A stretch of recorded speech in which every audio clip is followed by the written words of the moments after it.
So, now we know something about the organizations that play a role in Dutch water management. Let us look at the practicalities too. How do all these organizations, with their specific responsibilities, coordinate and interact? In this coordination, the preparation of policy documents plays a central role. All organizations on different levels with specific responsibilities prepare their own guiding policy documents. However, while preparing these documents, most of the other organizations involved in water management contribute, and the content of their policy documents are taken into account as well. For example, when a water board writes a water management plan, they will take the content of the national and provincial plans into account. In this way, the preparation of these reports becomes a platform for continuous interaction. This involves involvement of multiple government levels and vertical coordination between them is something that is called multi-level governance in the scientific literature. This way of working is to a certain extent also prescribed by national law in the Netherlands. For spatial planning, a similar way of working exists. National government takes responsibility for planning of highways and railways, ports and airports, energy and housing. Provinces then further detail these plans and are responsible for part of their implementation. Municipalities do the same, but have the specific task of licensing land use changes. The role of water boards in spatial planning is still defined as facilitating, indicating that it's their responsibility to make the planned land use functions possible. This role is, however, more and more under discussion, as more and more professionals in water management and spatial planning believe that water management needs to be more guiding in spatial planning, rather than just facilitating. Also in spatial planning, a rich diversity of planning documents constitutes the basis for coordination through interaction between national government, provinces, municipality, and increasingly also water boards. The most relevant at national level are the so-called spatial planning core decisions.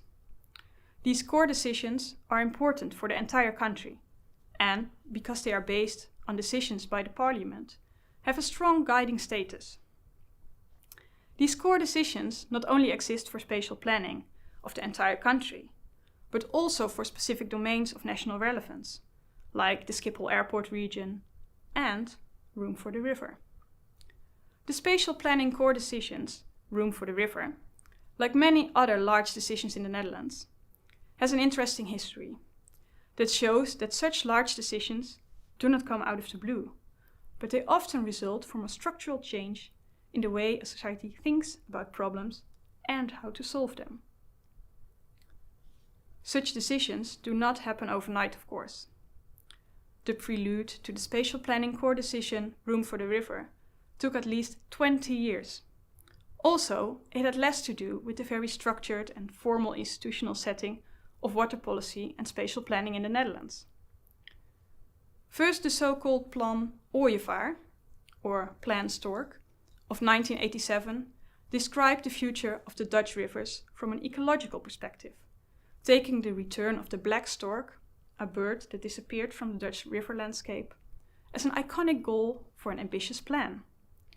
This plan was written on personal title by a group of involved and motivating experts. Following this plan, a series of reports were published by the World Wildlife Fund, an independent advisory commission to the national government, a study by Rijkswaterstaat, and the National Water Management Policy Plan that marked a shift in thinking about rivers towards a more ecological perspective. A more dynamic river landscape in which rivers would be allowed more space for the natural dynamics.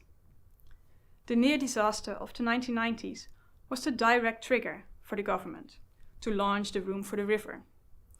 Already in 1996, the government issued two important documents.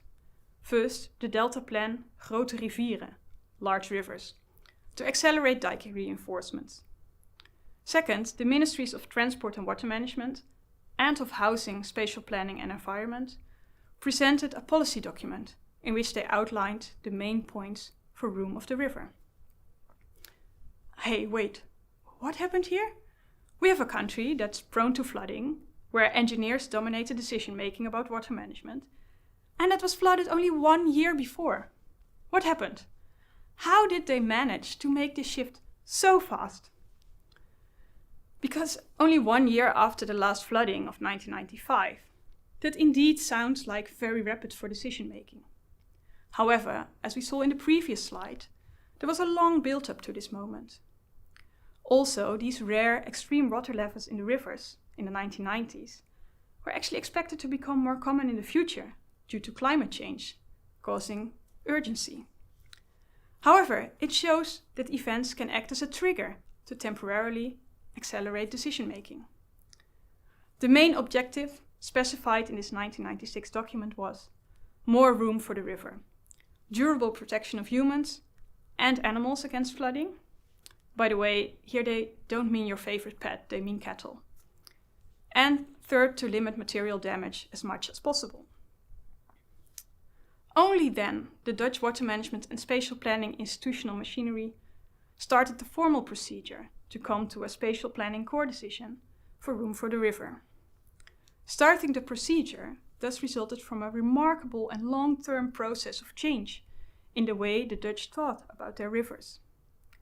This was, however, not the only remarkable part of room for the river, because, as we will see in the next slides, also the spatial planning core decision, room for the river itself, showed again some remarkable innovations and discontinuations of traditional practice in Dutch water governance.